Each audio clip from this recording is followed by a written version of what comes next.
Bonjour et bienvenue à Radio Kin. Un podcast qui parle d'entraînement, de santé et de bien-être. Suivez-nous, on est parti.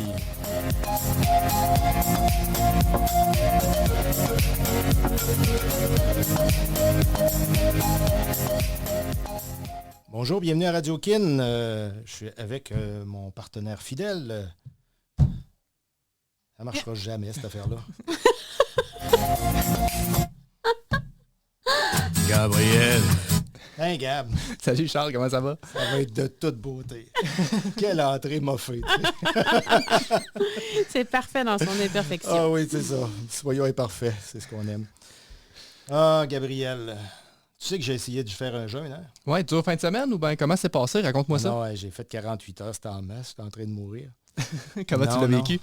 Non, sérieux, j'ai eu des petits problèmes intestinaux. Parlons de ça pendant le podcast, tu comprends? Ben, j'ai eu des petits problèmes intestinaux, puis je me suis dit pourquoi pas mettre tout ça au neutre. Puis finalement, ben, j'ai fait un jeûne de 48 heures. Ça a été dur? Ben, ce qui a été particulier, c'est à quel point tes sens sont décuplés quand tu fais ça, là. C'est fou, hein? Tu sais, à un moment donné, j'étais en train de me promener sur mon Facebook, puis je tombe sur une annonce de Lay's, crème sûre et oignon. Mais je suis comme resté fixé dessus pendant 30 secondes, tu sais. Puis là, j'étais là, ben voyons donc, tu sais. Puis à un moment donné, j'ai un livre de recettes dans la cuisine, pas dans la cuisine, dans le salon, puis ça fait un an que je n'ai pas regardé ce livre-là. Là. Hey, je tournais les pages tranquillement, une par une, tu sais, puis je regardais tous les ingrédients, puis ça avait l'air tomber bien bon. Mais finalement, j'ai pas senti la faim tant que ça. Non, c'est pas si pire. Sincèrement, j'ai eu comme 2 petites crises de faim, puis tout le reste du temps, j'ai pas senti la faim tant que ça. Mais comment t'as géré ça, tes crises? Tu t'es pété le front dans le mur ou bien? Non, j'ai failli. Non, mais je me suis occupé. Sincèrement, tu t'occupes, puis tu oublies. Tu oublies tout simplement, mais ça m'a vraiment fait du bien, sincèrement. Ça fait que là, j'envisage peut-être faire 72 heures. Là. Prochain défi, ça? Oui. T'en faisais-tu sur une base régulière des plus courts avant? Non, j'ai jamais fait ça. C'était la première fois. Moi, j'avais une peur bleue de faire des jeûnes parce que je sais pas si c'est dans ma jeunesse, j'ai manqué de nourriture. La peur du manque. Hein? La peur du manque, tu sais, puis tu te dis... puis j'ai des amis qui sont dans le monde de la santé, là, puis qui sont à fond là-dedans. Mais dès que tu leur parles de jeûne, c'est la même espèce de crainte là, de mourir au bout de la ligne, tu sais. Ouais. Puis drôlement, j'ai un autre ami qui, lui, a fait des jeûnes à sec. 7 jours sans boire, sans manger. J'ai lu ça dernièrement, du monde qui faisait ça. Puis lui, là, il dit, écoute, à la 5e journée, j'allais faire du ski de fond. Hey, même pas d'eau, là, rien. Il dit, j'avais même pas soif, tu sais.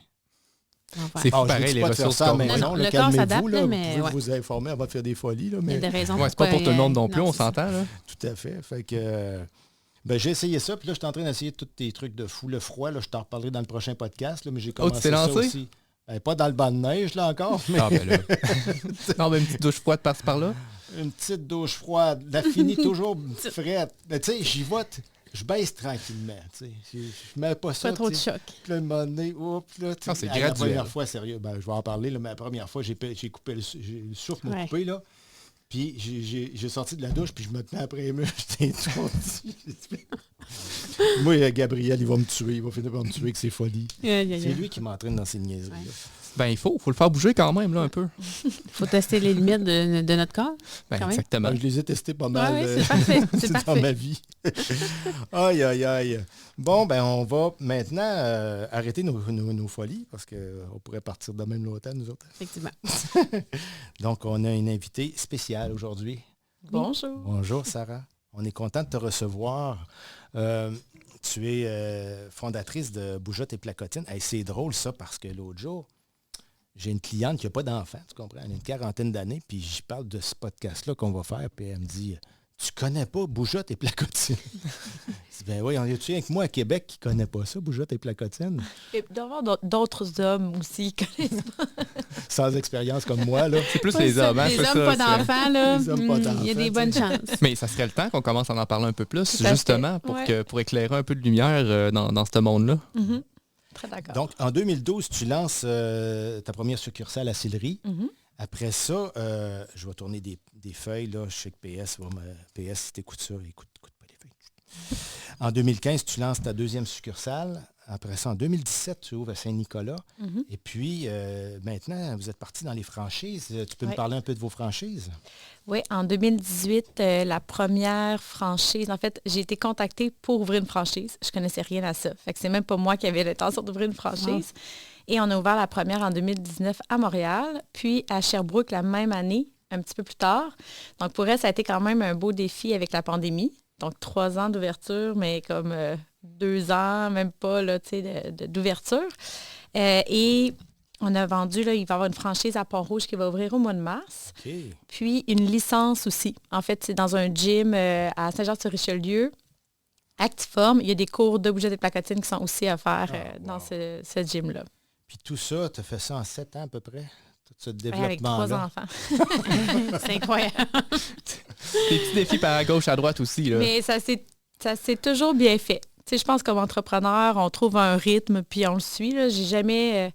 c'est des moments plus intenses, puis d'autres un petit peu plus mollo. Mais tu sais, ça c'est toujours... C'était mon rythme sur la vague, ouais, c'est ça. C'est ça. Ouais. Je pense que tu as une personnalité aussi là, pour... avec les enfants, tout ça, tu es une hyperactive un peu, je pense. Je suis un peu, je dirais pas hyperactive, parce que je pense que je contrôle bien, mais j'ai de l'énergie. En tout cas, j'ai jamais vu une fille répondre à un courriel aussi vite de ma vie. J'y écris, puis j'ai pas eu le temps de déposer le cellulaire. J'adore ça, pouvoir parler de l'entrepreneuriat, de la périnatalité, c'est vraiment mes passions. Ah ben aujourd'hui, tu en as pour 1 heure, puis on va te laisser aller, parce que, en tout cas, c'est pas moi puis Gab qui va plus en parler. Non, mon Dieu, mais en plus, Charles, c'est pas tout, hein, parce que comme qu'elle l'a dit, on en parlait un peu en off avant, mais Sarah, tu as 3 enfants. Oui. Tu es passionnée de plein air. Oui. Tu fais beaucoup de courses. Tu es une athlète, finalement. Fait que tu es capable de... T'essayes. Ben moi, je vais te le dire, tu es une athlète. Fait que tu es capable de relier ces 2 mondes-là ensemble, autant l'entrepreneuriat, ta passion, de l'entraînement et tout ça, de tout mettre ces mondes-là ensemble. Moi, ça me fascine, tout ça. Mais je vais te raconter une anecdote. En fait, quand j'étais jeune, moi, je voulais être une Olympienne. T'sais, j'ai tout le temps aimé ça, bouger.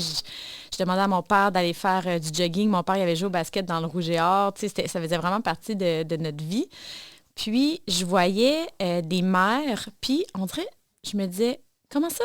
Il y a de moins en moins de mères qui font du sport. Puis, ma mère, elle me disait souvent, ah, ben, tu sais, il faut lui donner une chance. Elle a eu des enfants. Puis là, ça me fâchait. Tu sais, je me disais, moi, je veux être une mère. Je veux pouvoir m'entraîner. Puis, c'est comme un peu égoïstement que j'ai fait mes études un peu pour avoir de l'information pour moi, parce que je dis, si moi, je veux pouvoir pousser encore, puis tu sais, moi, on parlait de triathlon tantôt, les athlètes olympiques, les triathlètes, là, moi, ça m'inspirait. Je me disais, hey, ils poussent les limites, là, ils s'en vont vraiment développer leur plein potentiel, ça m'inspirait vraiment. Fait que c'est un peu comme ça, justement, je me disais, je veux que les mères je veux que les mères puissent vraiment pousser la machine encore, puis qu'il n'y ait pas trop de séquelles en lien avec leur accouchement. Tu sais, pourquoi s'oublier parce qu'on est une maman? On s'oublie déjà pas mal. Hein? Oui. Mais pourquoi abandonner son corps un peu, là? Fait que, ça. Voilà. C'est le fait de, justement, c'est que tu veux que les gens bougent, mais pas n'importe comment, en fait. C'est qu'il y a une technique, il y a une méthode, puis il faut le faire intelligemment. C'est de ça que tu vas nous parler aujourd'hui, en fait.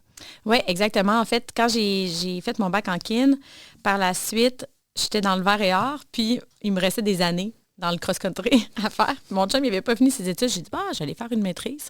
Pourquoi pas? C'est ça, pourquoi pas. Puis, je suis partie un peu dans le monde de la course au début, de la prévention de blessures. Puis, j'ai des amis kin qui ont commencé à être enceintes. Et je me suis rendu compte qu'il y avait plein de tabous encore. Les filles disaient, faut pas courir premier trimestre parce qu'on va faire des fausses couches. Puis, je me disais, ben voyons, ça se peut pas que le corps soit aussi fragile. Là. Je veux dire, nos ancêtres, là, voyons, ça se peut pas. C'est ce que je te racontais tantôt. Ouais. Moi, l'idée que j'ai eue de faire cette émission-là, c'est ma mère qui, là, à 30 ans, avait vu ma belle-sœur en train de faire du jogging, puis elle était donc scandalisée. Puis à l'époque, je disais à maman, ben oui, mais parce que toi, tu élevais 5 enfants, tu avais les grands-parents à la maison, tu lavais tes planchers à 4 pattes. Tu sais, je veux dire, c'était une athlète de la vie. C'est quoi la différence entre elle qui fait un peu de jogging puis toi qui faisais tout ça, tu sais? Puis elle m'avait donné raison aussi à l'époque, mais je pense que c'était pas dans la mentalité de voir des femmes faire de l'exercice enceinte. Et pourtant, ça fait des millénaires que les femmes font de l'exercice pareil. Tu sais, en fait, c'est en 1984, ça fait pas si longtemps que ça, que la science a dit, OK, il y a plus de bienfaits de bouger enceinte que de risques. Mais moi, j'avais besoin de comprendre, c'est ça aussi, parce qu'on peut bouger, mais il ne faut pas bouger de n'importe quelle manière. On ne veut pas se nuire non plus, puis on veut que la femme puisse rester libre dans son corps pour le reste de sa vie. Tu sais. C'est la réadaptation, mais à long terme, c'est ça. Puis il y a même une préparation par rapport à tout ça.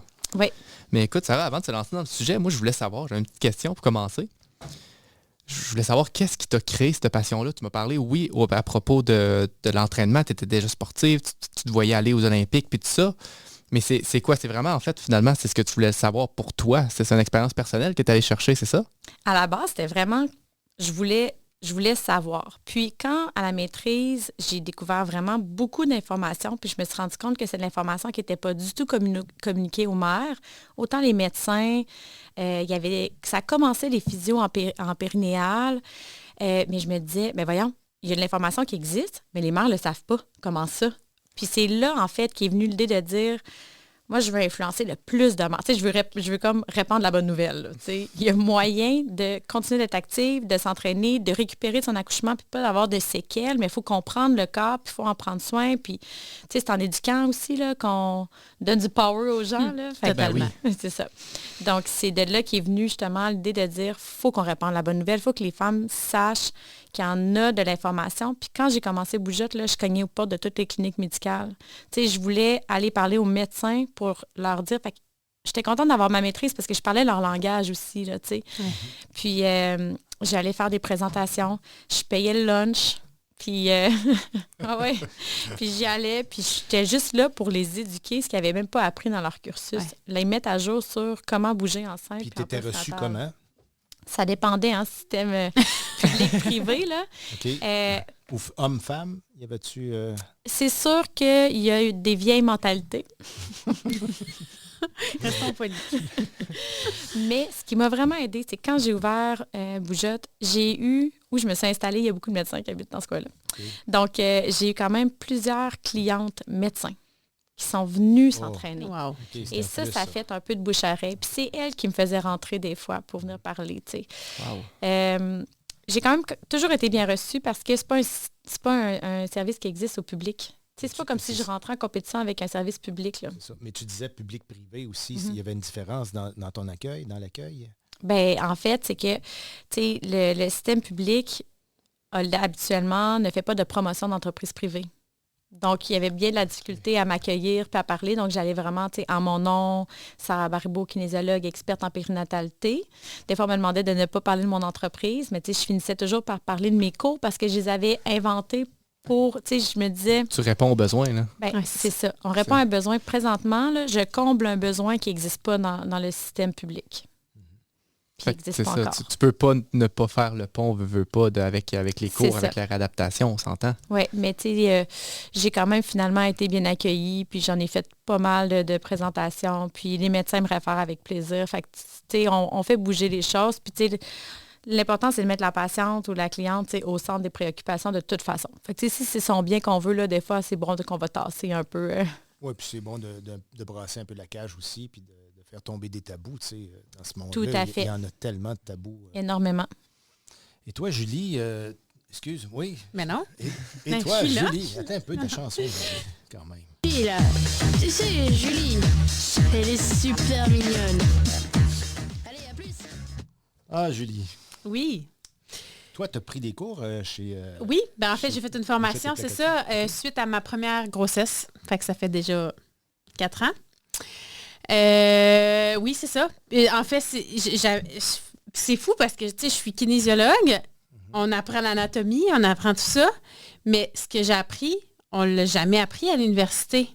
Fait que moi, comme maman, puis comme maman kinésiologue, je voulais avoir plus de bagages, je voulais connaître plus sur mon corps. Puis c'est même pas enceinte que je suis allée chercher l'information, c'est plus le post-natal. Puis pour vrai... Même encore à ce moment-là, il y a 4 ans, j'avais eu l'intention de lancer quelque chose en ligne sur le post-natal.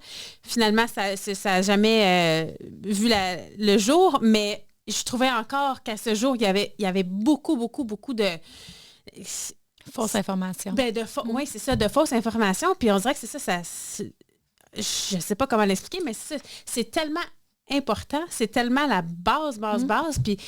Puis moi aussi, un peu comme toi, là, toute ma vie, j'ai vu les mamans, mais comme être des mamans pas en forme, fatiguées. On dirait que j'avais cette image-là, puis je me suis dit, non, c'est pas ça que je veux être, là.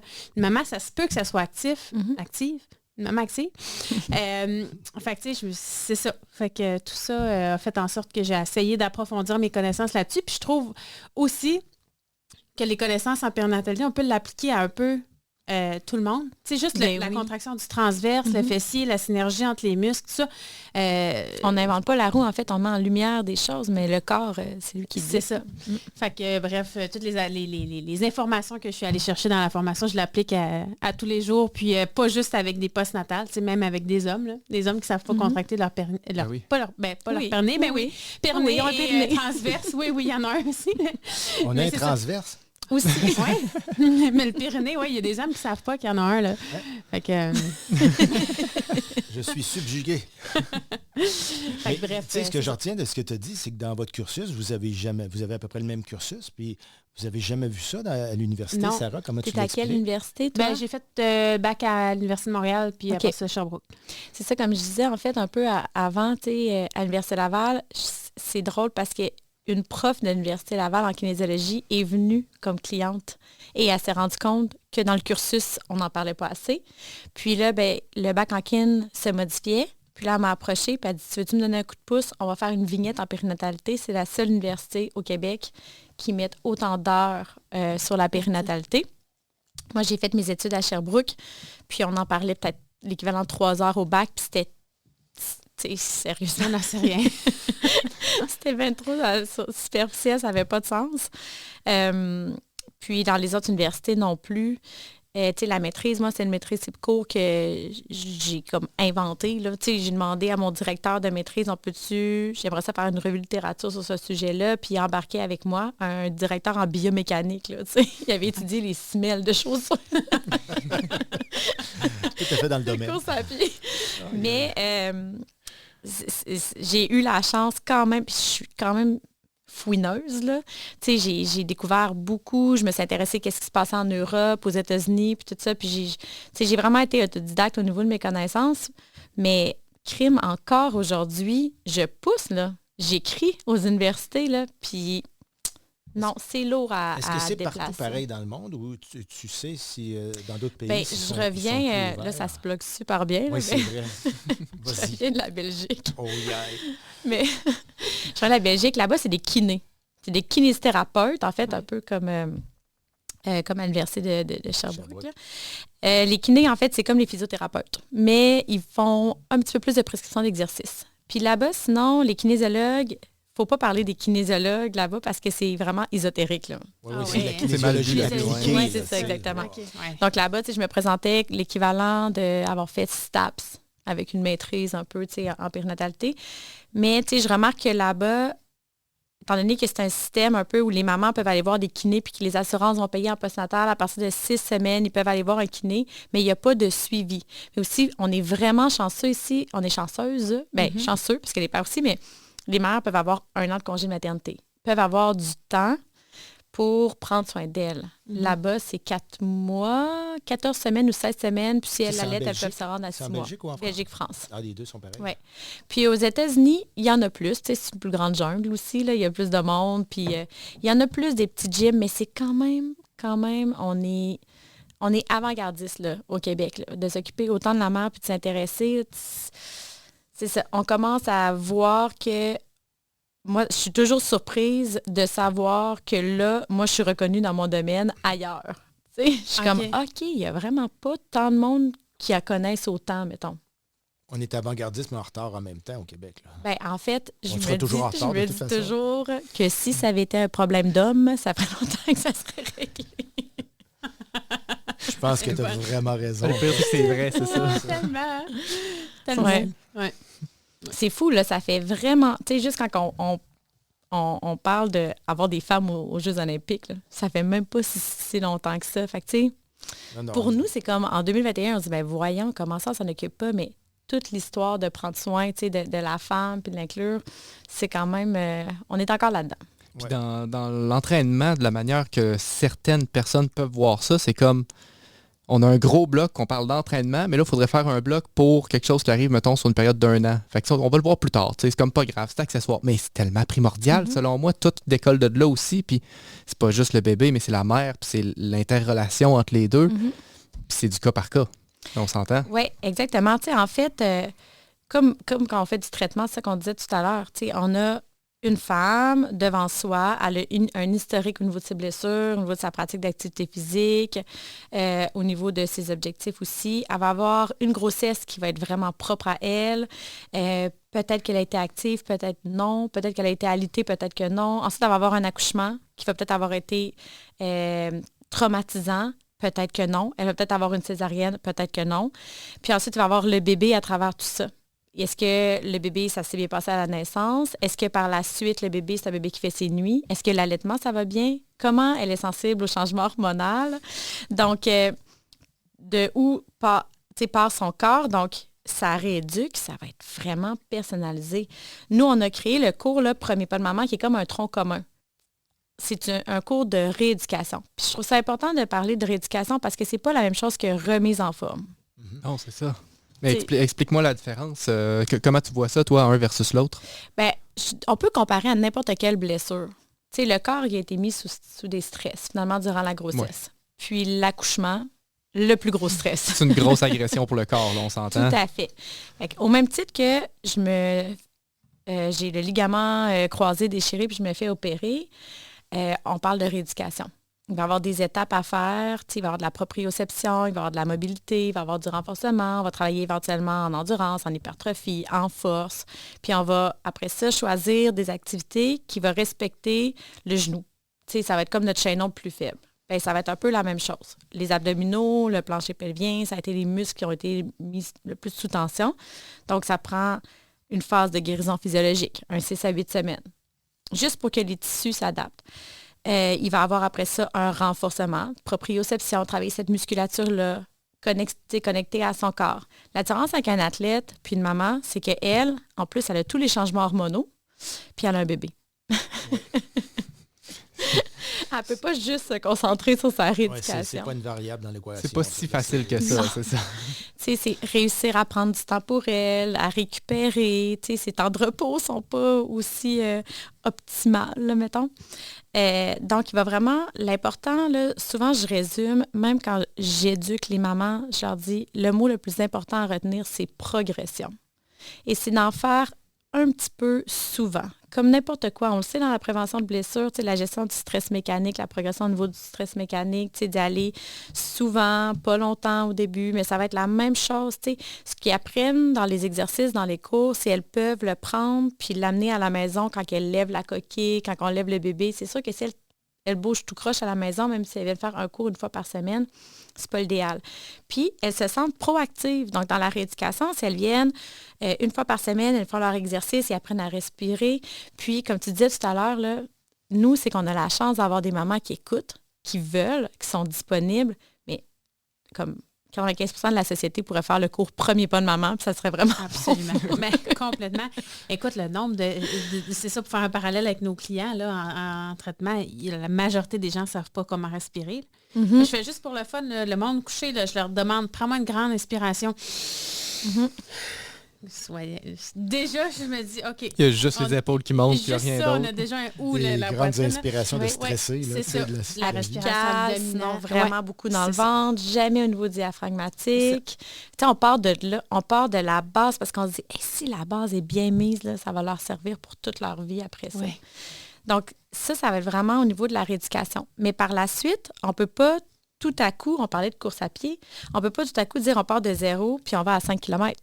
Ça va prendre du marche. C'est une progression. Ça prend une progression. J'imagine que c'est un peu ce que les gens essayent de faire d'habitude, par eux-mêmes. Je pense que pas juste les mamans, je pense que n'importe qui. Non, c'est ça, tout le monde. Là. C'est ça, après une blessure ou même après 5 ans de divan ou quoi que ce soit. C'est let's go, je vais m'entraîner. 3 fois 5 km par semaine, tout le temps le même. Ils vont courir trop vite. Puis là, ils se tannent. Le nombre de fois où les mamans me disent « Ah, 6 semaines, j'ai le hockey de mon médecin. » Non! Non, ça sort. Je sais pas quoi ça existe encore. Non, c'est ça. En 2021, je me battais pour ça. Ouais. Parce que le message des médecins, c'était 4 à 6 semaines. Tu sais, faites rien. Mm-hmm. Puis, on recommence. Mais où vous étiez avant. On parlait même pas sans examen au niveau pas du de progression, rien. Mais même le hockey du médecin, elle ne fait pas d'évaluation de l'état de ton plancher pelvien. Là. Elle te parle, elle te demande si c'est correct. Tu sais, mettons, moi, j'ai eu une césarienne, OK, elle a regardé la cicatrice, mais encore là, elle n'a pas vérifié si j'avais des adhérences dans la cicatrice ou quoi que ce soit. Elle n'a pas dit, va voir le physiothérapeute pour te faire un bilan. Non.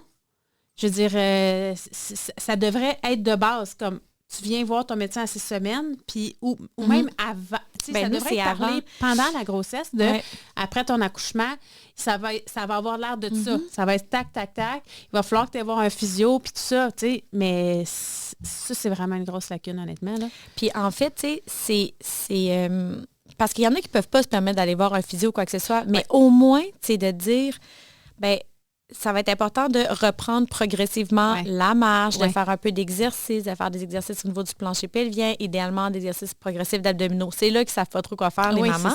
Mais qu'il y ait une progression pour retourner tranquillement au sport. Tu sais, les 4 à 6 semaines, c'était comme, on laisse le temps au corps de guérir, puis après, on repart. Mais c'est comme, il y a une atrophie musculaire. De repartir. Là. Puis les tissus ne sont pas prêts à avoir pression intra-abdominale vraiment augmentée. Puis tout ça, il y a les diastases, le plancher pelvien qui n'est pas encore suffisamment fort. Puis on ne sait pas comment se porte le plancher pelvien non plus, selon chacune des mamans. Puis tu as tellement raison de dire que ça devrait commencer enceinte. Ouais. Parce que les recommandations d'activité physique pour tout le monde et les femmes enceintes, c'est 150 minutes d'activité physique d'intensité modérée. Puis ça fait pas longtemps qu'ils ont changé les lignes directrices d'activité physique chez les femmes enceintes. Puis ils disaient répartis sur 5 jours, idéalement 7, 30 minutes. Puis ça rentrait l'activité physique, c'est ça, intensité modérée, avec de la mobilité, puis de la musculation aussi. Puis ils recommandaient que ça soit discuté dès le premier rendez-vous durant la grossesse. Tu sais, le premier rendez-vous, c'est quoi? À 12 semaines. 12 semaines, 12, ce que je trouve tard aussi, mais il disait que, en fait, la science a dit que si la femme ne s'entraîne pas au premier trimestre, elle a vraiment beaucoup plus de chances de développer des problématiques durant sa grossesse, maladies métaboliques et tout ça. Puis, tu sais, le lien est assez simple à faire. Probablement que si elle ne prend pas l'habitude de bouger, premier trimestre, elle ne bougera pas deuxième, puis elle ne bougera pas troisième non plus. Fait que c'est d'éduquer très, très, très tôt. Puis, éduquer, ça va être quoi les premières étapes à faire dans le postnatal immédiat? Nous, c'est pour ça que Premier pas de maman, c'est à partir de 2 semaines postnatal. Parce que le premier cours, là, on passe 1 heure, puis on leur explique juste qu'est-ce qui s'est passé dans leur corps. Personne ne fait ça. Non. Puis ça doit tellement être incroyable, ça, à suivre, puis à se rendre compte, finalement. Là, ça doit être... C'est leur corps. C'est important, de comprendre notre corps. Ouais. Il doit y avoir aussi une bonne différence de la maman qui a passé sa grossesse à écouter Netflix, à manger des Häagen-Dazs, que celle qui s'est entraînée avec vous autres. Tu dois voir aussi dans la récupération... Puis même les mamans alitées, là, on en suit. Durant la pandémie, on a commencé des cours en ligne. On a eu le hockey du CHUL pour offrir des cours aux femmes alitées à la gare. Puis c'est sûr qu'il y a une atrophie musculaire. Fait que tout notre fameux Premier pas de maman, qui est un cours de rééducation où on travaille vraiment plus abdominaux et tout ça. C'est sûr qu'il y a une femme qui était active avant, sa proprioception est meilleure. Elle a une musculature qui a été entraînée. On le voit à la différence. C'est juste que le chemin va être plus long. Mais ça va prendre une progression. Puis c'est comme ça, c'est comme notre travail aussi comme kinésiologue, de dire on prend la personne où elle est, puis on veut l'amener à faire son 150 minutes d'activité physique, on veut l'amener vers ses objectifs. Fait que c'est à nous adapter à la personne. Mais il y a comme, c'est ça, un fameux tronc commun à faire en postnatal, puis ça part de l'éducation, de parler de symptômes, de parler de, là, quand ça arrive, il faut lever le flag, il ne faut pas continuer. Puis ça peut tellement prévenir des problématiques, mais selon moi aussi, des dépressions postnatales, des chirurgies plus tard. Tu sais, ça sort la maman de chez elle aussi, ça lui donne confiance en son corps. Tu sais, c'est comme la base, être éduqué. Tu sais. Puis il y a des mamans aussi qui sortent hypothéquées de la grossesse. Tu sais, je lisais un article sur ton blog qui disait, d'ailleurs, allez lire son blog, il est vraiment super intéressant. Là, il y a de l'information là, c'est incroyable. Mais il y en a une qui parle qu'elle a eu un prolapsus, puis ça a hypothéqué vraiment son retour. Puis toute sa vie, là, après, ces gens-là, vous les aidez comment? Bien, tu sais, on essaye vraiment, durant la grossesse, de conscientiser sur c'est quoi une descente d'organes, c'est quoi les symptômes, puis celles qui ont des doutes, d'aller en physiothérapie périnéale, qui sont vraiment, tu sais, je suis comme, pour avoir un entraînement privé de votre plancher pelvien. Oui, complètement. Ils sont vraiment des spécialistes dans ce domaine-là. Donc, il y a des femmes qui avaient des antécédents, là, si je peux dire, qui ont plus de risques d'avoir des descentes d'organes. Puis en postnatal, c'est les premières choses qu'on éduque. La progression est vraiment importante. On ne veut pas que les mamans aient peur de bouger, par exemple. Ça, c'est l'autre chose. Il ne faut pas tomber dans la peur de bouger. La peur d'avoir peur, la peur de bouger. Exactement. Un prolapsus, ça n'arrive pas à n'importe qui, n'importe quand. Les études vont démontrer que ça va être souvent du soulèvement de charge à répétition. Il va avoir probablement eu des signes et symptômes qui n'ont pas été écoutés. Des progressions trop rapides. Mais on voyait que c'est vraiment, là, les femmes qui vont faire, par exemple, du crossfit puis qui ne s'adapteront pas, c'est sûr qu'ils vont avoir plus de chances que la maman qui court. On a tellement le flag sur la course, mais vraiment, oui. Au niveau de la pression intra-abdominale, c'est quand tu fais des soulevés de terre. Puis avec la méthode Valsalva, c'est beaucoup plus important que courir en avançant avec une bonne technique de course. Là. Mais avant que j'oublie, il faudrait vraiment réussir à rajouter un volet exercice dans le gros carnet santé mieux vivre, mieux-être qu'on donne aux femmes enceintes pendant la grosse. Je pense que c'était la 2e prise de sang là, autour d'une 20aine de semaines.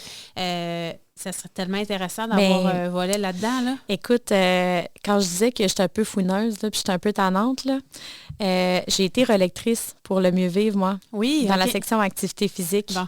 Mais, tu sais, ils choisissent l'information qu'ils veulent être. Il faut que ça soit vraiment comme synthétisé.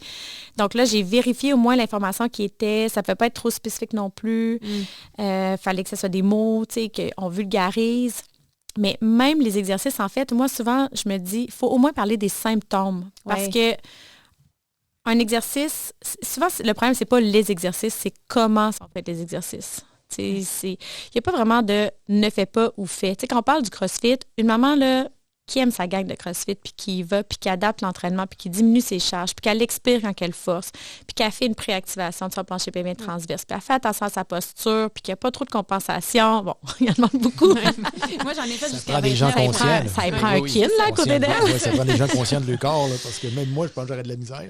Mais c'est ça. Mais tu sais, qui adapte, du moins au moins qui descend ses charges, puis tout ça.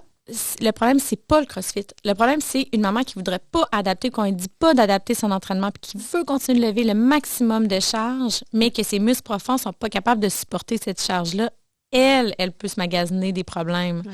Donc, tu sais, le problème avec mettre un plan d'exercice, c'est que je me dis, oui, mais s'ils sont mal faits. Ouais. C'est tout le temps ça. C'est l'exécution, finalement. C'est tout le temps ça, effectivement. On veut tout le temps... C'est ça, on ne veut pas que les gens se rempirent avec des exercices mal faits, là. Mais effectivement. Mais référer, éduquer, parler des symptômes à éviter si vous sentez des lourdeurs, douleurs, fuite à l'effort après 3 mois, allez consulter un professionnel de la santé. Des physio-périnéales, ça en prendra dans les hôpitaux aussi. Ah oui. Mais c'est ça. Ben, ça devrait être systématique de toute façon. Là. Toutes les femmes devraient avoir un physio. Là, Ils devraient avoir un rendez-vous ou 2, même, 2, parce que tu en as un qui c'est plus l'évaluation, puis un autre, tu refais un suivi après. Là, minimum 2. Ils ont commencé un projet pilote où c'était les femmes qui avaient eu des accouchements plus traumatisants. Là, il y avait accès à un rendez-vous chez physio. Fait que déjà, je me dis, on avance tranquillement. Au moins, il y a du progrès qui se fait. C'est pas à la vitesse qu'on voudrait. C'est pas à la vitesse qu'on voudrait, par contre. Mais je vais raconter une autre anecdote. Oui, vas-y, absolument. On est là pour t'écouter. On aime ça, les anecdotes. Je me dis, si en postnatal, dans le premier rendez-vous avec l'infirmière, c'est quoi, 6 semaines, 6 jours? 6 jours? Premier rendez-vous avec l'infirmière. Qui vient à la postnatale. Qui vient à la maison. Moi, j'étais en maison de naissance. Oui, moi, c'est à la maison. Oui, c'est à peu près ça. C'est 6 jours. 6 jours, hein? 6 jours, oui. Là, je me dis, si déjà, là, l'infirmière qui vient... ça accroche là-dessus. Oui, puis qu'elle parle des symptômes à éviter, puis qu'elle parle à la maman de prendre soin d'elle, puis elle parle de respiration diaphragmatique, puis d'exercice et tout ça. Ouais. Fait que là, je réussis, je suis comme un peu fatigante. Faudrait qu'il y ait un kin avec l'infirmière. Oui, et déjà, si on lui donnait une feuille, tu sais, comme... Ouais. Et là, je vais rencontrer une infirmière qui s'occupe de tout ce qui est justement de s'occuper du contenu dans ces rencontres-là. Fait que là, je lui parle, tu sais, puis je dis, au moins parler de symptômes. Au moins dire, faudrait pas qu'elle ait des fuites là, après 3 mois. Tu sais, il faut qu'elle commence à travailler son plancher pelvien. Il faut qu'elle sente quelque chose. On veut éviter les adhérences. Elle devrait pas avoir de douleur, tu sais. Elle dit, combien de temps tu penses que ça pourrait prendre? Je suis comme, 3 minutes. Elle dit, on n'a pas le temps. Tant que ça? Ouais. Même 3 minutes, waouh! Ils ont trop de choses à dire dans le rendez-vous. C'est trop back-à-back. Qui priorisent les vaccins, la vaccination, tous les messages qu'en faire le bébé, comment tu te sens au niveau de la dépression et toutes ces choses-là. Ils ont tellement de choses à dire que là, j'ai dit, c'est en 2019. Donc, en 2019, la santé de la femme n'est pas prioritaire après un accouchement. C'est ce que j'ai dit. Parce que c'est tellement, je veux dire, si la maman est bien rééduquée après, justement, comme tu as dit tantôt, elle prend confiance en elle, puis elle devient une meilleure maman, elle devient meilleure dans tout. Mais oui. Tu sais, je veux dire, notre corps, c'est ça qui nous permet de tout faire. Mm-hmm. Fait que, Puis selon moi, il y a tout le bagage que tu lègues aussi si tu continues à faire ton entraînement. Tu sais, un enfant qui va grandir avec ses parents qui sont actifs, je pense que ça laisse, évidemment, mais ça laisse tellement un plus gros bagage que juste quelqu'un qui... C'est sûr, ça facilite, ça donne plus de chances quand tu es élevé dans un milieu où l'activité physique, avoir un mode de vie sain, c'est présent. C'est sûr que tu as plus de chances de le faire toi aussi comme adulte. Ben oui, c'est ça, exact. Tu sais, on pense aux conséquences immédiates, mais il y a des conséquences à long terme de ne pas reprendre sa forme physique et de pas... Tu sais, moi, j'ai des mamans qui viennent me voir, tu sais, ils ont pris 60 livres enceintes, puis ils ne l'ont jamais reperdu, puis ils ont eu un deuxième enfant là-dessus, puis à un moment donné, ils s'en sortiront jamais. C'est le diabète, c'est un paquet de troubles de santé qui s'en viennent. C'est la confiance que tu as envers ton corps aussi, puis c'est d'être juste libre dans son corps, puis là, les mamans... Ils ont des fuites des fois, puis ils pensent qu'on ne peut pas... il n'y a pas rien à faire. Il n'y a rien à faire. Pourtant, il y en a plein de choses à faire. C'est juste comme ça, puis finalement, exactement. Non. On banalise beaucoup. Et je pense aussi qu'il y a un tabou autour de ça. Il doit y avoir beaucoup de femmes qui ne veulent même pas en parler de ça. C'est ça. Moi, je suis un peu biaisée parce que, tu sais, celles qui viennent, on en parle, mais c'est sûr que oui. Il faut en parler. Il faut passer par là. On parle du corps humain, on parle d'anatomie. Il n'y a pas rien d'autre derrière. On veut aider la personne, peu importe son symptôme. Là, on parle de ça peut être n'importe quoi. Tu as mal aux pieds. Faut t'aider. C'est pas plus grave, c'est pas plus loin que ça qu'il faut penser. Les sphincters, c'est un muscle comme un autre. C'est exactement. C'est drôle, pas plus compliqué que ça. Dans les formations. Je t'apprends de quoi, là? Depuis tantôt, vous m'apprenez des affaires. Là. Je savais pas que c'était un muscle. Même dans les formations de thérapie manuelle, ça commence tout juste, par exemple, la formation en physiothérapie, que là, on va inclure vraiment au niveau... du plancher pelvien, de le considérer, ces muscles-là internes de la hanche, du bassin. Il y a beaucoup de thérapies qui laissent ça de côté, c'est fou. Tout à fait. Tout à fait. Tu sais, je fais des folies, mais il y en a plein qui ne savent pas que c'est un muscle. Tu comprends? Il y a toute une éducation à faire à ce niveau-là. Là. C'est des muscles tellement importants, là, tu sais, puis soutiennent les organes. Tu sais, c'est 3 couches de muscles, le plancher pelvien. Ça stabilise aussi au niveau articulaire. Puis là, on est dans une société qui a mal au dos. Oui, c'est ça. C'est pour ça ça s'applique tellement pas juste au postnatal. Là, c'est fou. C'est la base de tout. On le dit, c'est le plancher pelvien, c'est le plancher. On le dit, c'est tellement important. Ouais. Mais écoute, Sarah, j'avais une petite question pour toi. Je veux qu'on fasse un bon reculon. Je travaillais dans un gym avant, puis ce qu'on entend souvent dans les gyms, quand on avait la maman en forme, là, mais tu sais, vraiment en shape, puis tout le monde dans le gym, c'est comme... Wow, c'est une super-héros, tu sais.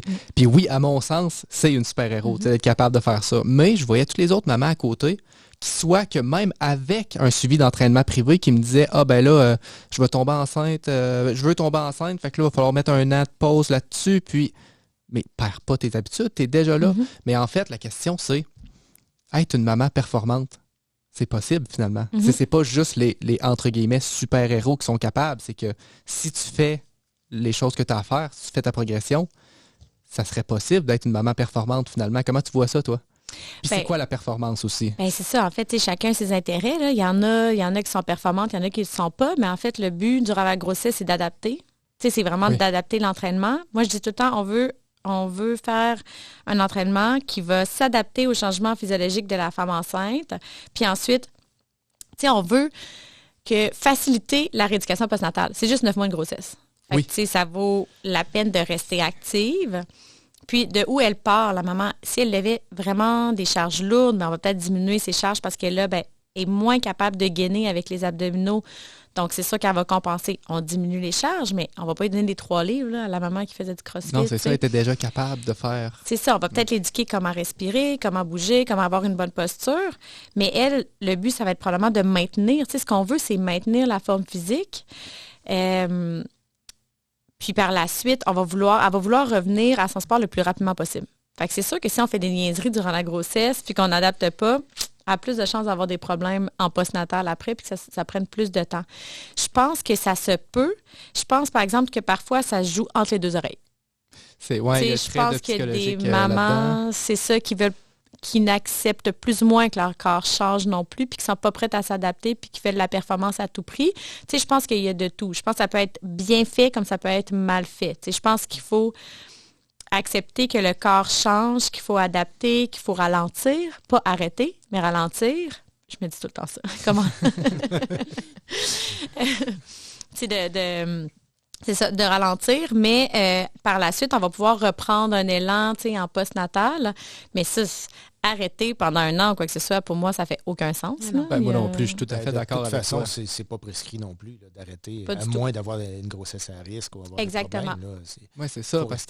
Mais en même temps, ça prend... Tu sais, la maman qui fait du crossfit, qui a de l'endorphine au maximum, puis qu'elle a besoin de sa drogue à tous les jours, à un moment donné, peut-être d'aller faire des deadlifts avec 150 livres, c'est peut-être pas l'idée. Exactement. C'est ça quand on dit qu'il faut adapter. Il faut le donner faut quand même donner de l'information, parce qu'après ça, ils vont porter des séquelles, comme tu... Puis même les coachs de CrossFit, tu sais, je veux dire, moi, c'est ça, j'ai fait du CrossFit jusqu'à 29-30 semaines à peu près. Je veux dire, il n'y a pas un coach qui venait me dire quoi faire, là, dans le sens qu'il ne savait pas. Là. Il ne savait pas, non, c'est ça. Si c'était pas de mes connaissances à moi... Fais comme le reste ou viens pas. Oui, c'est ça. Malheureusement. Il y aurait possiblement... Heureusement que tu étais kin. Heureusement, oui, c'est ça. Puis par après, j'en avais parlé avec la propriétaire à l'époque, puis elle me disait, ouais, ça serait intéressant, tu sais, d'avoir plus de connaissances là-dessus, mais bon, c'est tombé dans... Mais c'est ça, ça devrait être la base aussi. Là, Finalement, Sarah t'a pris le bâton du pèlerin parce que je m'aperçois que beaucoup de monde dans les gyms ou n'importe où sont vraiment pas au courant de tout ça. Là. Puis je vis un peu dans un monde parallèle parce que ça fait 10 ans que j'ai bougeotte, fait que je côtoie des kin puis d'autres professionnels de la santé avec qui je donne des formations qui sont vraiment connaissantes dans le domaine. Puis des fois, je pousse, je veux faire des capsules. Puis là, je parlais à une fille, elle disait, là, Sarah, là, recule, là. Fais une capsule, juste c'est quoi le plancher pelvien, tu sais. Ouais, c'est la base. Je me rends compte que, tu sais, nous, on pousse, on est rendu loin, on se tient à jour les nouvelles études qui sortent au fur et à mesure, tu sais. Mais on est encore... les gens sont dans l'éducation encore, là. Oui, tout à fait. Parce que ça, je voyais un post sur ton blog qui parlait de l'entraînement, oui, mais pas à tout prix. Fait que c'est exactement ce qu'on parlait de tout à l'heure, c'est la progression, en fait. C'est, oui, pouvoir être performante. Moi, à mon sens, la performance, ben, c'est ça dépend de la personne. Si tu es toujours dans ton divan, ben, la performance pourrait déjà être de juste avoir une bonne énergie. Tout à fait. Tandis qu'une autre, ça serait peut-être d'aller faire du deadlift de 100 livres ou quoi que ce soit. Là, on va peut-être plus faire attention, puis on checkera la personne, quoi que ce soit. Mais le sport, oui, mais pas à tout prix. Fait que, par exemple, quelqu'un qui s'écoute pas, qui entend le podcast, puis « Ah oui, je peux m'entraîner, ben let's go », puis qui a passé par-dessus tous les autres conseils, ben, ça pourrait être quoi? On parlait tantôt de diastase. Ça pourrait être quoi les petits problèmes là, vite fait qu'on retrouve souvent?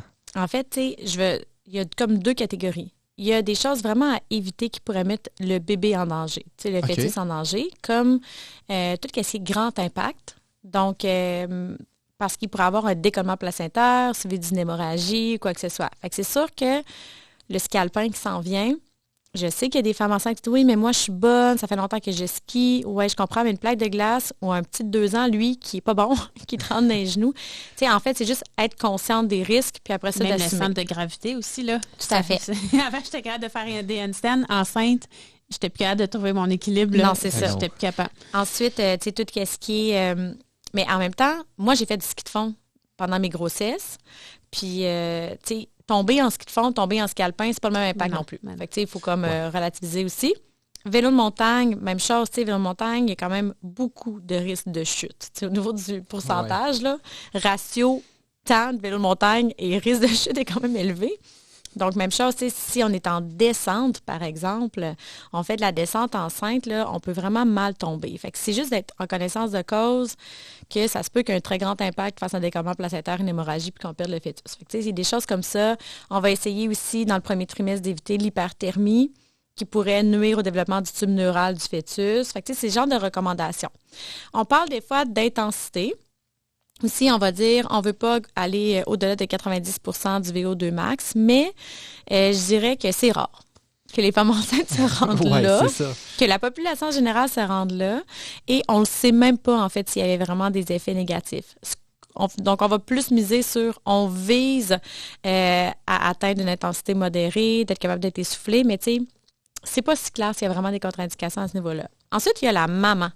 Donc, tu sais, ce qu'on veut éviter, c'est justement descente d'organes, des problématiques au niveau du plancher pelvien, mais aussi au niveau des abdominaux. Les abdominaux sont vraiment étirés. On a la ligne blanche, tu sais, qui est dans le milieu, qui va être amincie, élargie aussi.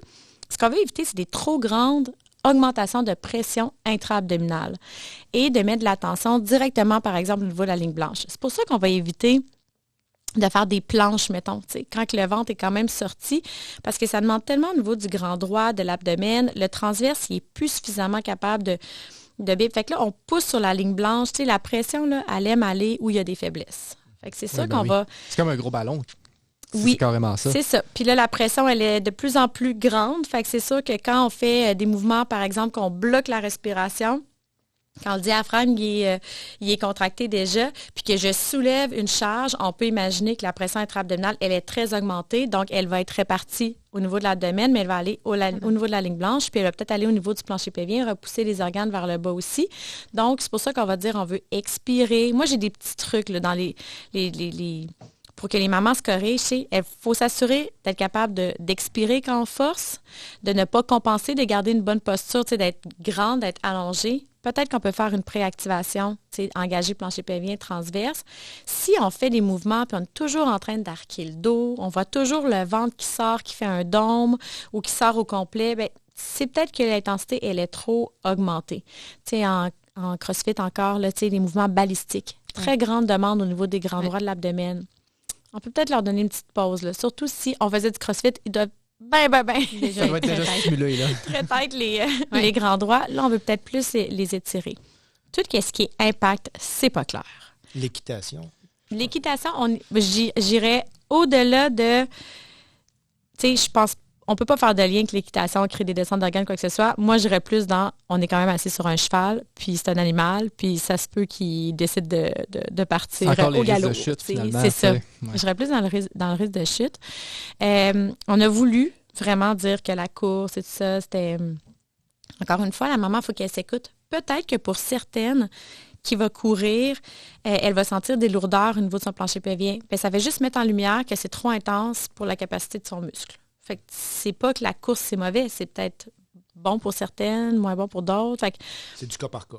C'est beaucoup du cas par cas. Mais ce qu'on sait qui est sûr, c'est des trop grandes augmentations de pression intra-abdominale. Parfois, au-delà des capacités des muscles, c'est ça qui pourrait blesser la maman, finalement. Mm-hmm. Puis sinon, c'est ça, c'est de faire attention pour le bébé. Donc, par exemple, nous, dans nos cours chez Bougeotte, mais c'est sûr qu'on a réfléchi. Là. On a réfléchi à la posture qui change, à la syphose qui s'installe, à l'ordose qui est accentuée, la demande musculaire qui est faite au niveau des extenseurs, du dos et tout ça. Donc, on ne va pas juste travailler les pecs, t'sais.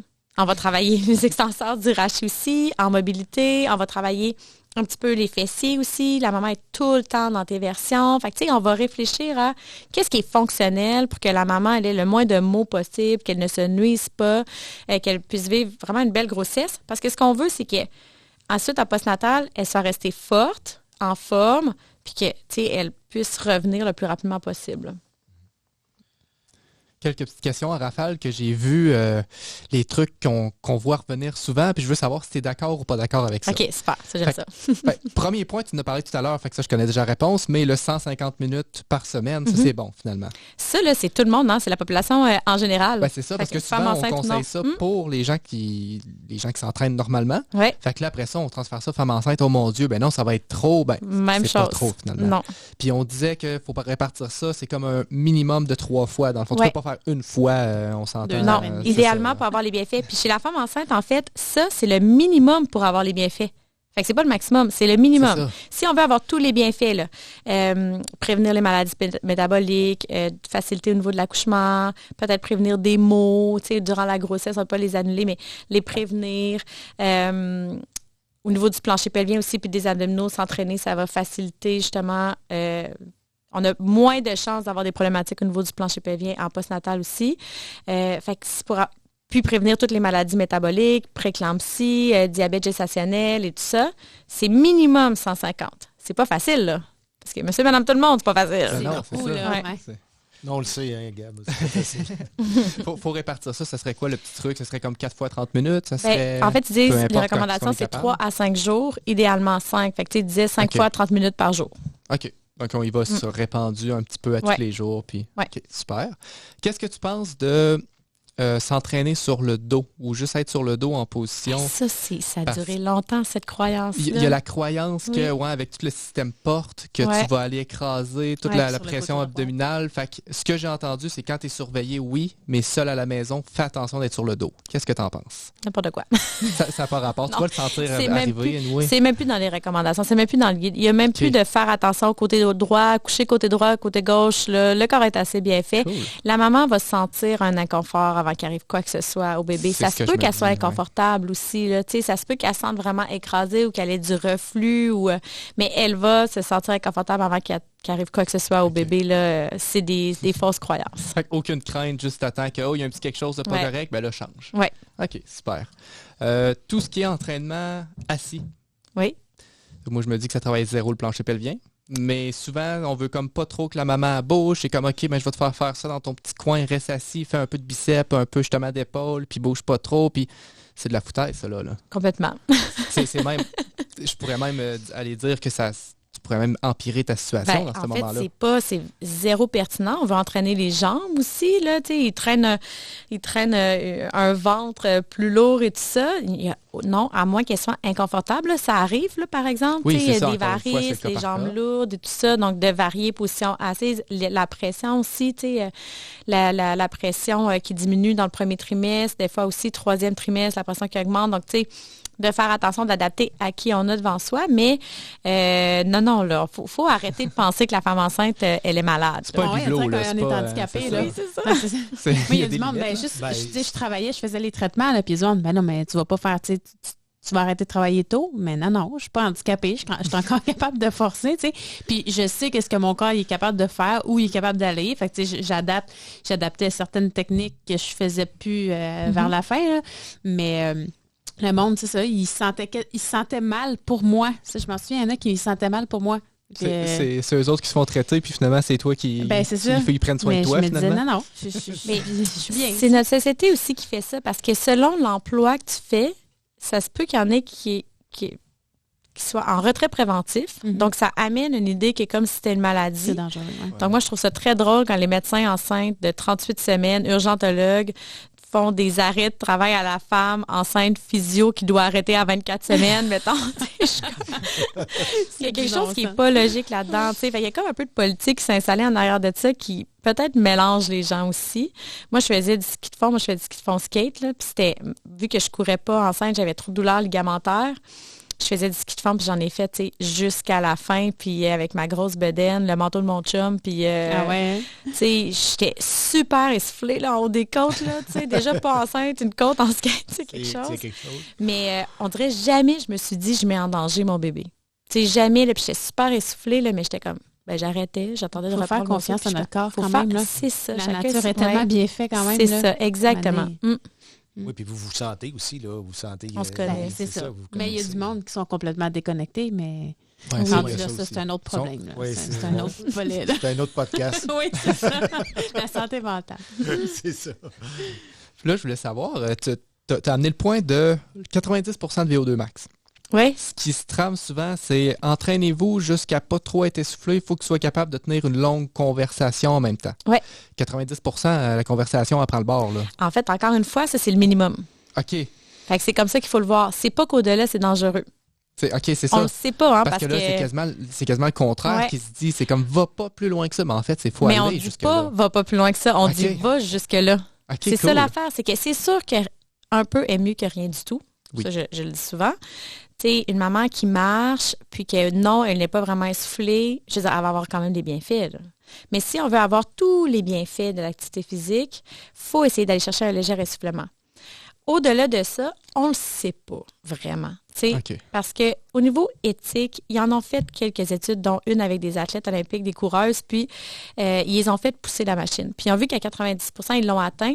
L'influx sanguin au niveau de l'artère utérine était diminué. Ils ont arrêté, c'est revenu à la normale. Mais ça ne les a pas inquiétés. Ils se sont dit, OK, c'est peut-être l'adaptation du corps. Fait qu'on ne devrait pas s'inquiéter à trop pousser. Fait qu'il ne faut pas voir, il ne faut pas dépasser. Il faut aller au moins jusque-là pour avoir les bienfaits. C'est ça, c'est plus une marge à respecter que quelque chose de ne pas franchir. Là. Puis je rappelle tout le temps, justement, dans les formations, on est, au niveau des fois, on parle des contre-indications, des choses à faire attention à notre clientèle qui est athlète, qui aime se pousser. Mais sinon, la majorité des gens qu'on voit, la majorité de la population, c'est des gens qui ne font pas assez d'activité physique. Fait que ça ne sera pas une majorité qui veulent se pousser. En tout cas, j'en connais. Ça fait 10 ans, là, j'ai jamais vu une maman qui a dit non, moi, je veux me pousser au niveau cardiovasculaire. Ouais. Même, elle pourrait faire des intervalles de course. Là.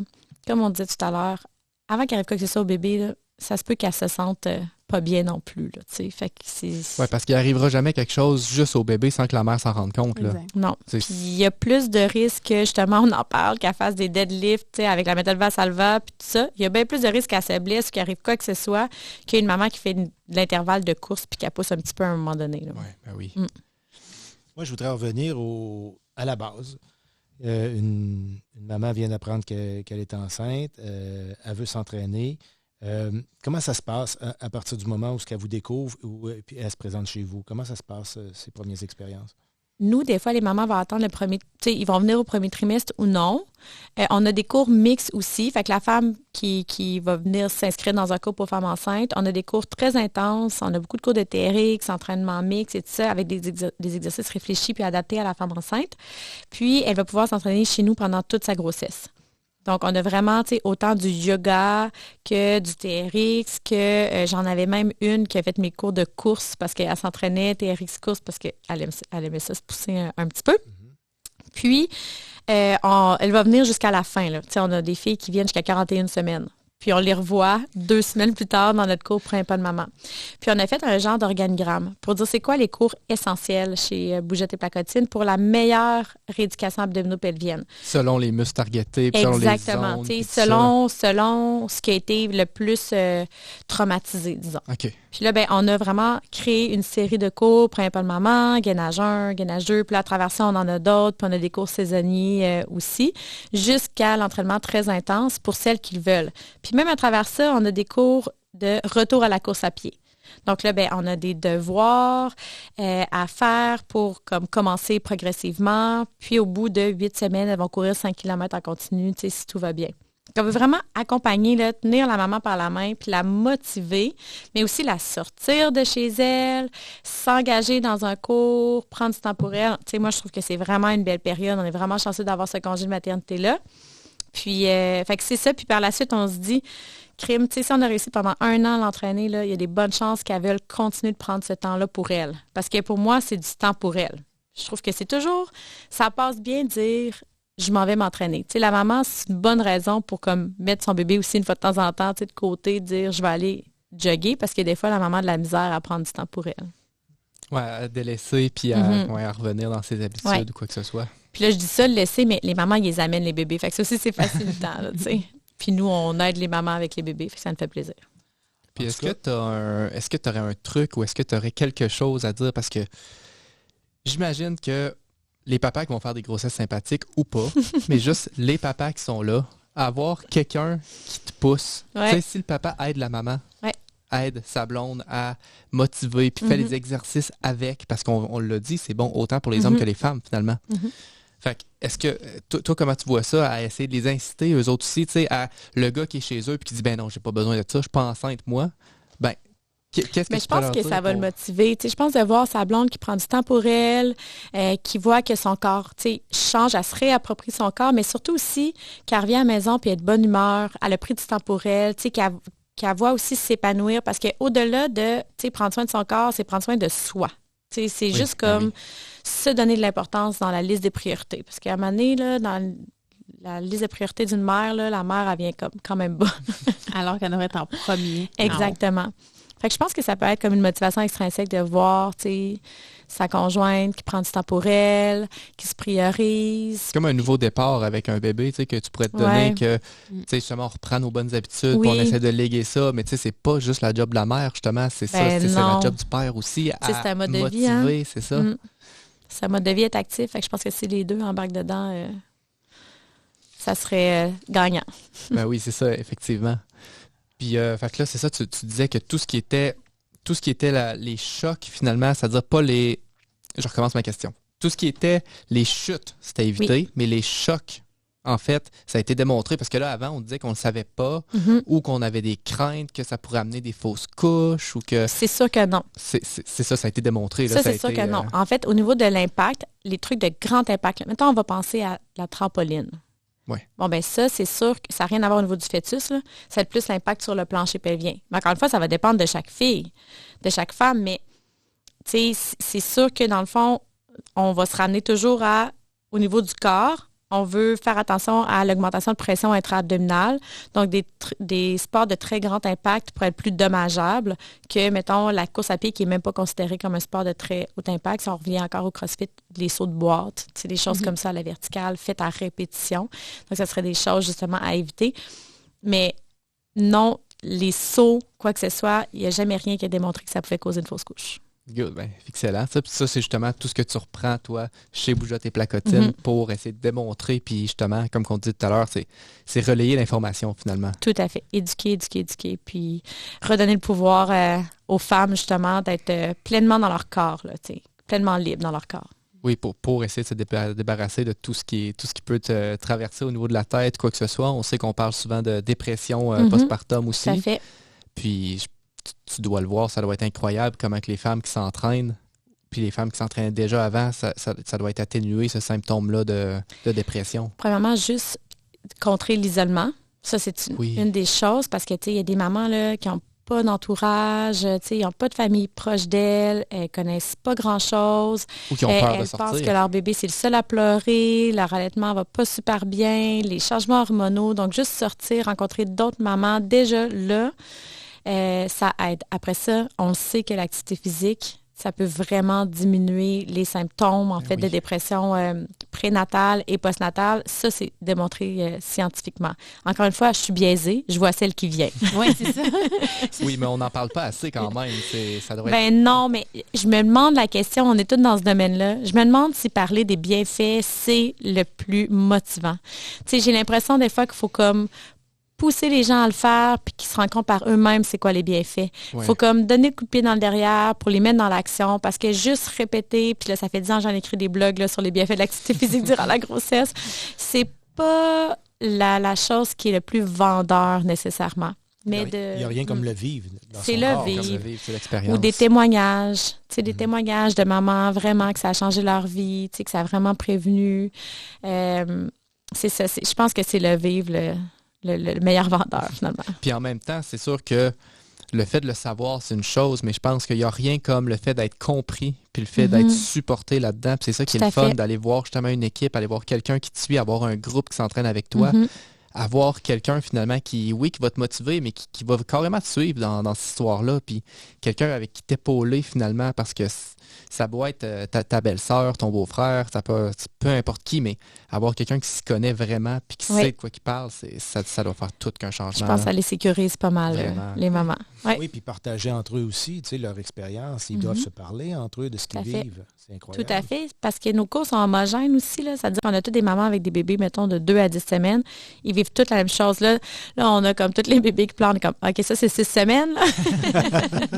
C'est excellent. Mais là, tu sais, elle le voit. C'est comme, OK, il y en a une qui ne savait pas, puis elle se demandait pourquoi son bébé pleurait tout le temps, tu sais.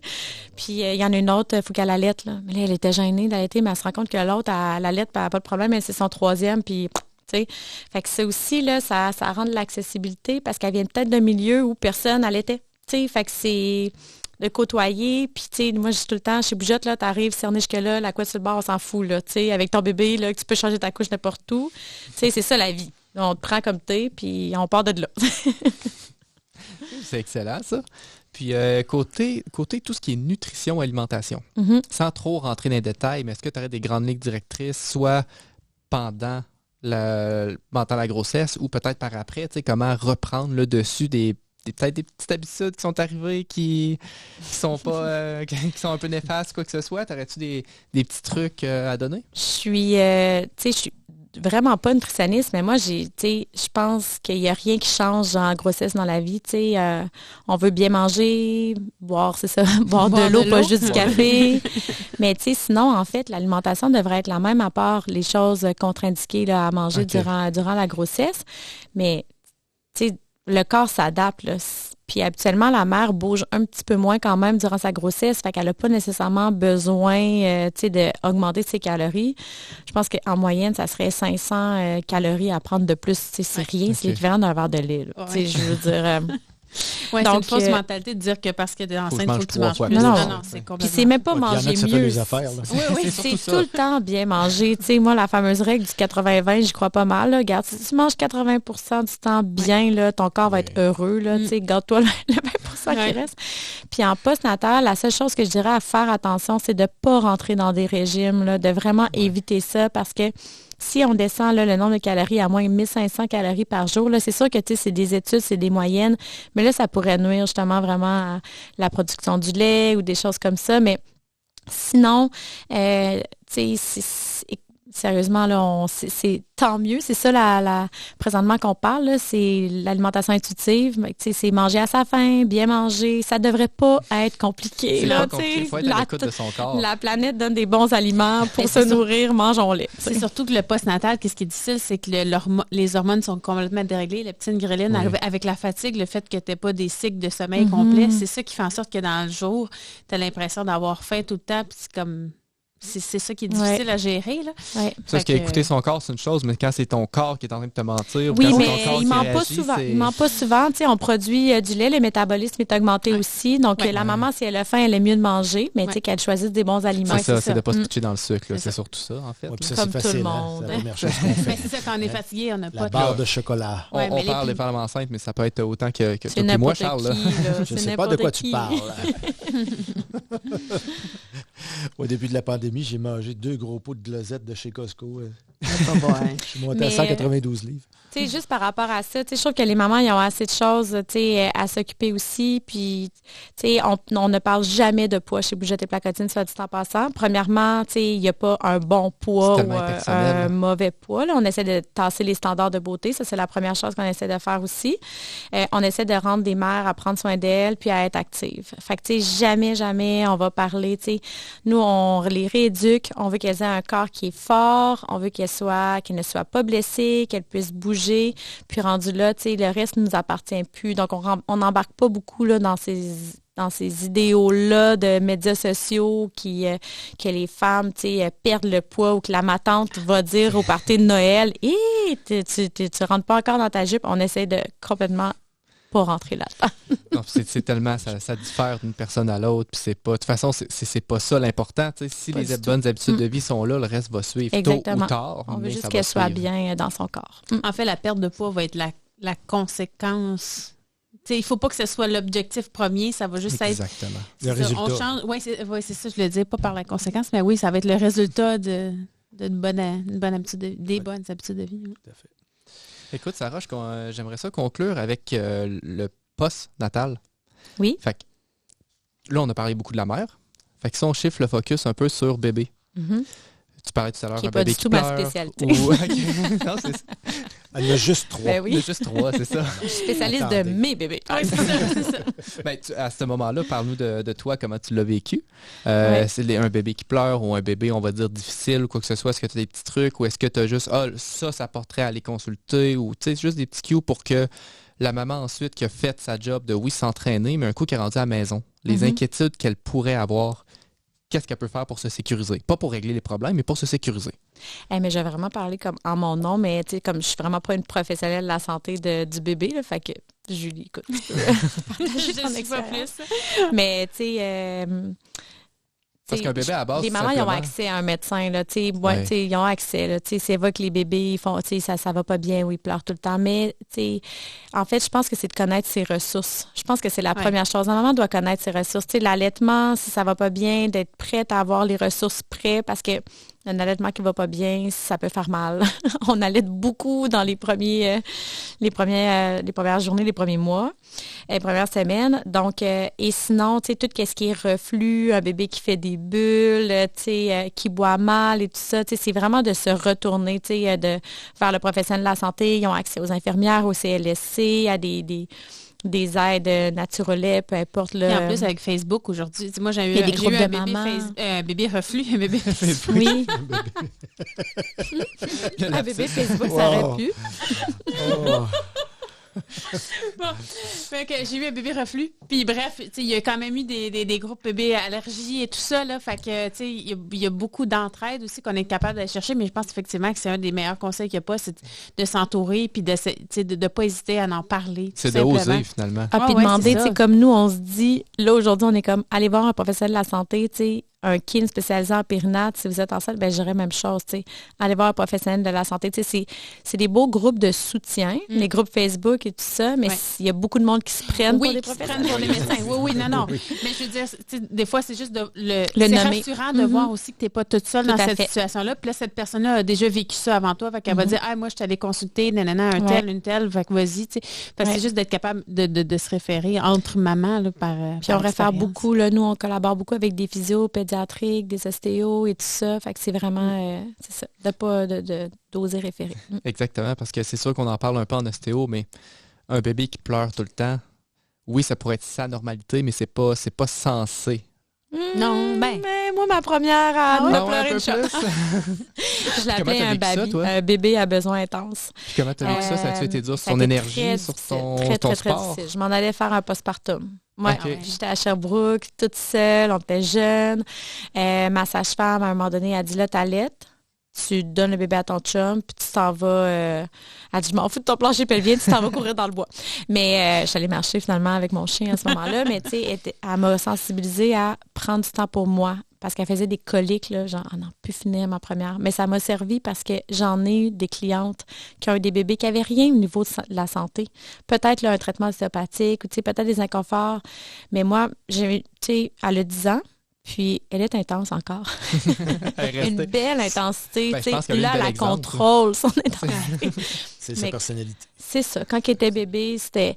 Puis de voir qu'il y en a d'autres, comme tu disais, et tout ça. Mais en effet, là, si on voit que notre bébé a un inconfort, d'aller... c'est de se rassurer, c'est ça, oser poser des questions, puis d'aller chercher de l'aide, finalement. Oui, mais ça permet justement de voir d'autres mamans aussi, de voir les bébés, puis... Il y en a tout le temps. Dans un groupe, il y en a tout le temps une que ça y est arrivé, ou soit elle, c'est une professionnelle de la santé. Nous, ça arrive vraiment souvent. Fait que c'est ça. Comme tu as dit, tu reçois des médecins, tu reçois des kins, tu reçois vraiment j'ai des infirmières, j'ai tout. Moi, j'ai des anesthésistes, j'ai des... Puis ça revient encore à faire le pont avec... Oui, les cours que tu donnes ou n'importe quel groupe, mais ça, en fait, c'est ça, c'est de s'entourer. Ça revient encore à ça. C'est de... Ah oui, de ne pas rester toute seule. C'est quelque chose. Tu sais, devenir maman, là, on s'entend-tu que c'est pas mal la plus grande affaire de notre vie, là, tu sais? La chose la plus importante, qui a le plus d'impact, on connaît pas ça.